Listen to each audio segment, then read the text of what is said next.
Jen asks, I agree. why is big business pushing so much for the return of mass migration?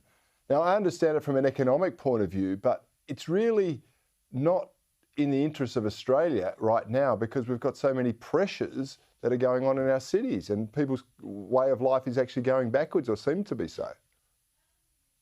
Yeah, absolutely. I think it's twofold. One is a very legitimate reason and the other much more cynical one. So obviously there's a skills shortage and there's a labour shortage. So we have more jobs than we do unemployed people, and people say, well, why can't just everyone get off the dole and get into the workforce? Well, obviously some skills don't match the demands that employers have and the skills that they need to fill jobs. And of course, if you can't fill those jobs, then that means you might not be able to fill another job. If you can't fix the ice cream machine, then you can't hire someone to sell the ice cream. So there is a genuine need for either skilled migrants to fill the jobs where there are skilled shortages, or for Australia to train people itself here to fill those jobs where there are skills shortages. The other thing, though, of course, is that if there is a much bigger labour market and if employees are able to pick and choose, employers are able to pick and choose much more, then that puts downward pressure on wages. And long before the pandemic came along and long before the